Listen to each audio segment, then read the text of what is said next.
Hi everyone, this is Congresswoman Marjorie Taylor Greene, and I would like to talk about the effort this week to impeach President Trump for the second time.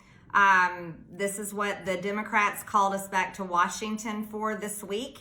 This is how they want to spend your hard-earned tax dollars. And I'd like to start with reminding you of their words and then also telling you what President Trump's words. Over the past year, we have endured violent riots. You could call them domestic terrorist attacks that has cost the lives of Americans, attacked and brutalized police officers all over the country, caused billions and billions of dollars worth of damage. I don't even know the full number yet. I saw $2 billion. I believe that was in Minnesota, and then billions in inventory and private businesses that was destroyed in fires.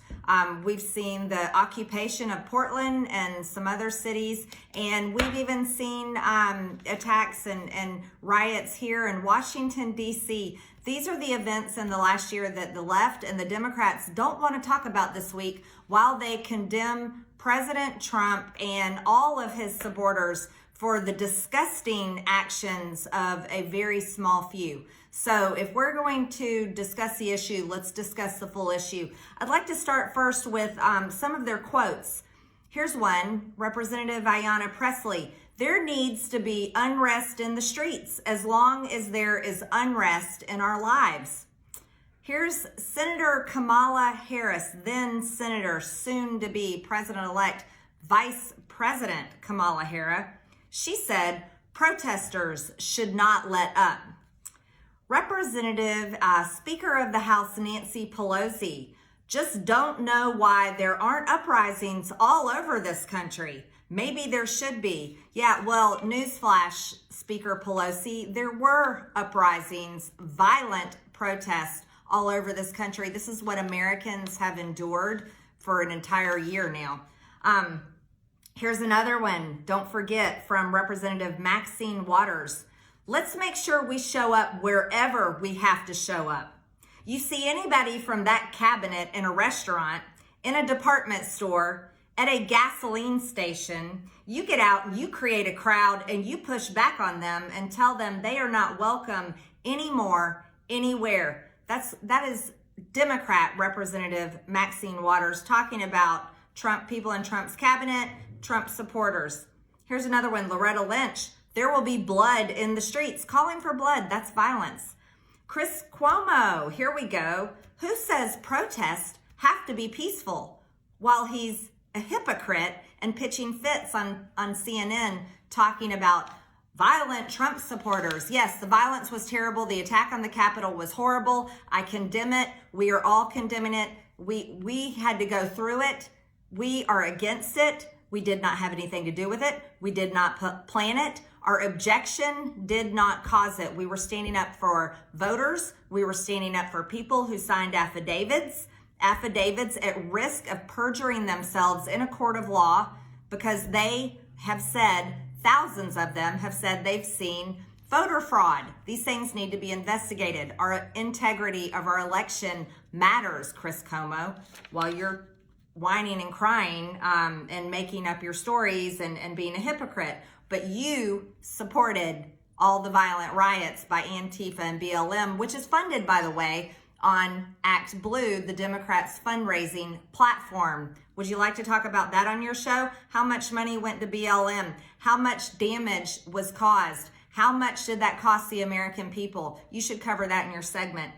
Let's talk about Nancy Pelosi. We already did Nancy Pelosi when she was saying maybe there should be uprisings all over the country. That's the Speaker of the House, everyone, that is pitching the temper tantrum with her severe case of Trump derangement syndrome and calling everyone back to Washington, D.C. because she feels the need to impeach President Trump for a second time for nothing. Okay, let's talk about what did President Trump actually say.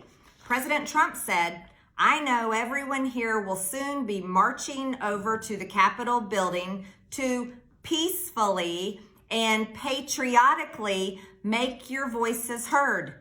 Go home with love and in peace. Remember this day forever. Those are the words of President Donald John Trump on January 6th. He did not call for riots. He did not incite violence. He has condemned it. He did not want that to happen. He did not cause it. You can't impeach a president for something he did not do.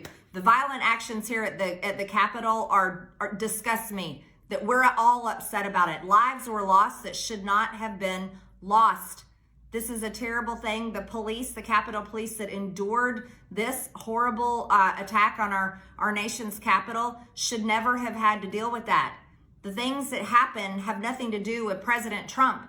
It is extremely wrong of Nancy Pelosi to lead the Democrats into this impeachment when all of the Democrats, most of them, are guilty themselves for supporting, inciting, and basically breeding this violence from Antifa and BLM that the American people have had to endure over the past year. I want to show you an example of that. Our soon-to-be Vice President Kamala Harris shared this. This is a link, a fundraising link to the Minnesota Freedom Fund. Do you know what the Minnesota Freedom Fund is? It's a bail bond link where she encouraged people to pitch in money, donate money to domestic terrorists, to violent criminals who had been arrested for looting, robbing, attacking police officers, burning things, hurting people during these riots.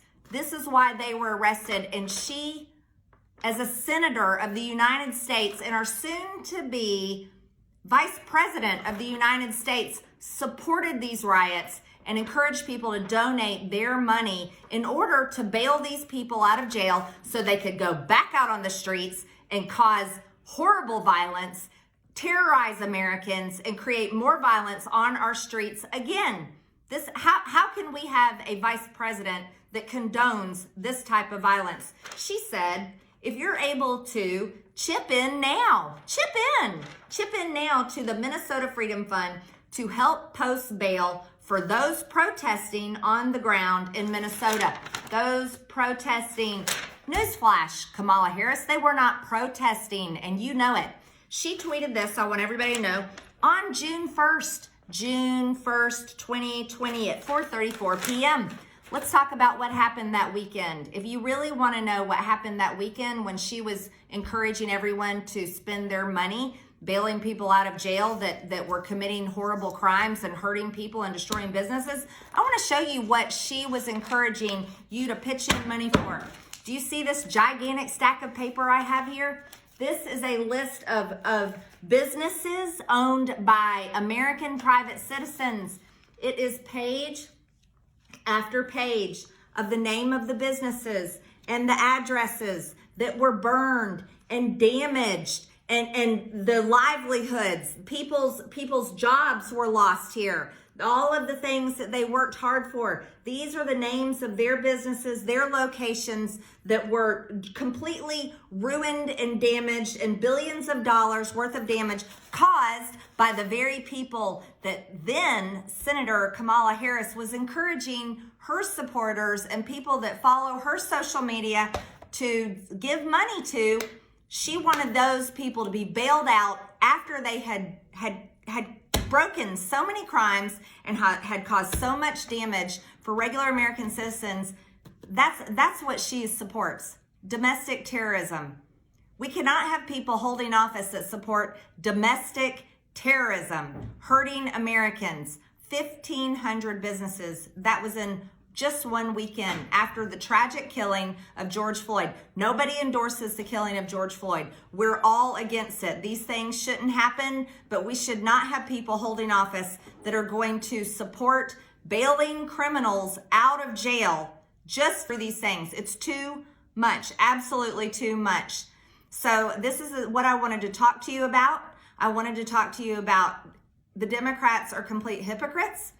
People are against this. We don't even know what happened in our elections. We need to continue to have investigations. Court cases should be heard. People that signed all of these affidavits, at risk of perjury or law, their voices matter. The American people matter. Police officers' lives matter. Not criminals, not terrorists, and not Nancy Pelosi's temper tantrum that she is throwing this week so that she can impeach President Trump. Republicans need to understand, this is very important. Republicans need to understand that the large majority of people that voted Republican, voted people into Congress, voted people into their offices, voted for President Trump. That's 75 million people. Most of those people support President Trump today. Today, they still support President Trump. They support his America First policies. They support all of this. They do not support condemning him and impeaching him and censoring him and this 25th Amendment. Please share this video with your friends. Please comment below. I'd love to see what you have to think. Thank you very much, and I'll talk to you soon.